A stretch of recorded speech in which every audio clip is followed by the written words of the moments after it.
Hello friend, मैं राजन NCERT अधिकारी academy में आपका स्वागत करता हूं। आज हम बात करने वाले हैं गोदावरी नदी तंत्र के बारे में। गोदावरी नदी तंत्र क्या है, उससे रिलेटेड कौन सहायक नदियां हैं, दोनों हमारे लिए क्या इंपॉर्टेंट है, उसके रिलेटेड बात करेंगे। ठीक है, तो आइए हम बात करते हैं। सबसे पहले देखते हैं गोदावरी नदी तंत्र क्या है, उसकी प्रमुख सहायक नदियां कौन है।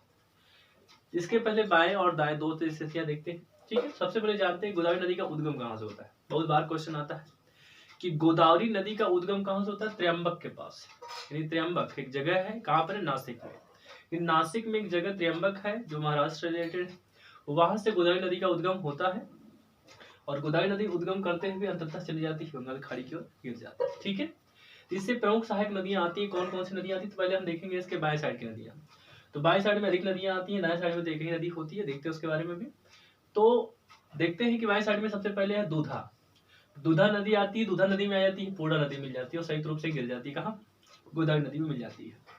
कौन सी नदी, दूधा नदी, जिसमें पूर्णा नदी आके मिल जाती है संयुक्त रूप से, या गोदावरी नदी में मिल जाती है।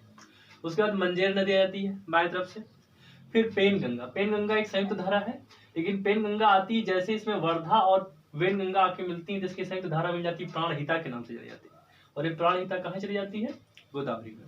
क्वेश्चन कई बार आता है कि प्राणहिता जो सहायक नदी है किसकी है, तो गोदावरी की है। तो पेन गंगा और प्राणहिता ये दोनों अलग अलग है। कैसे, पेन गंगा स्टार्टिंग में होती है, लेकिन जैसे वर्धा और वेन गंगा दोनों आपस में मिलती है, संयुक्त रूप से जो धारा आती है गोदावरी में पास होती है, उससे पहले ही इसका नाम क्या होता है, प्राणहिता।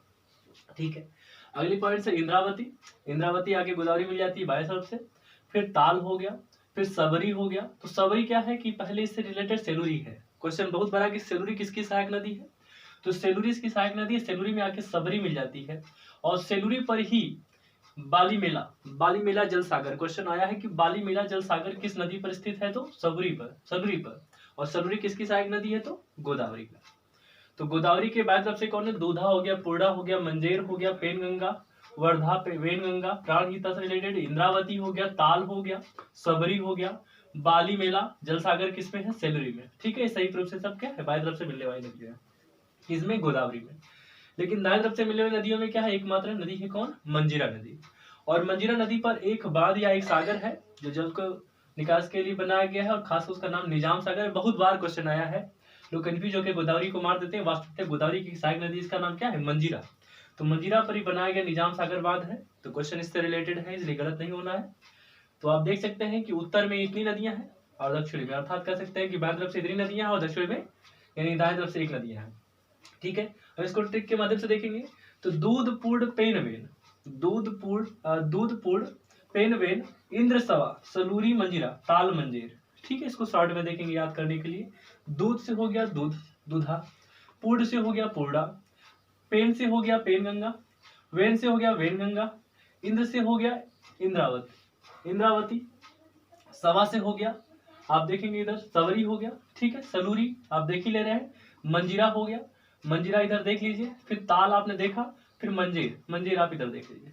इस तरह से पूरे ट्रिक को याद कर लीजिए। एक यहाँ पर है क्वेश्चन, सभी याद कर लेना, बस जान लेना, जानकारी के लिए है। यदि कभी आपसे पूछा जाए कि घटते क्रम में, यानी नदियों के घटते क्रम में उनकी जो स्थितियां है, खासकर उनकी जो लंबाई है, उस लंबाई के घटते क्रम में नदियों का क्रम क्या है, तो भारत की सबसे लंबी नदी कौन है, गंगा है। उसके बाद कौन है, गोदावरी। उसके बाद कृष्णा है, फिर नर्मदा है, फिर सिंधु है। यानी पहले नंबर पे गंगा, फिर क्या गोदावरी, फिर उसके बाद कृष्णा हो गए, फिर नर्मदा हो गई, फिर सिंधु हो गई, सिंधु के बाद फिर ब्रह्मपुत्र हो गया, फिर महानदी हो गई, महानदी के बाद फिर कावेरी हो गई, कावेरी के बाद फिर लास्ट में कौन हो गया, ताप्ती। ठीक है, इस तरह से घटते क्रम में भी कभी कभी अगर क्वेश्चन आए तो यहाँ से रिलेटेड करना है, लेकिन ऐसा क्वेश्चन बहुत कम करता है, इसलिए आपको ध्यान रखना है कि सबसे लंबी नदी कौन है, गंगा है। ठीक है, स्टडी करना। ठीक, इस तरह से आपने गोदावरी के पूरे अपवाद तंत्र को देख लिया कि कौन कौन सी नदियां आके इसमें मिलती है, इसकी सहायक नदियां कौन है, इसका ट्रिक भी आपने देख लिया। इससे रिलेटेड जो इसका पीडीएफ है आपके टेलीग्राम चैनल अर्थात एनसीईआरटी अधिकारी अकेडमी फ्रॉम सिविल सर्विसेज के माध्यम में जो टेलीग्राम है उसमें आप जाइए, उसका पीडीएफ आपको वहां पर मिल जाएगा और अभी कुछ समय बाद यह वीडियो क्या हो जाएगा, अपलोड हो जाएगा। बस इतना ही, थैंक यू।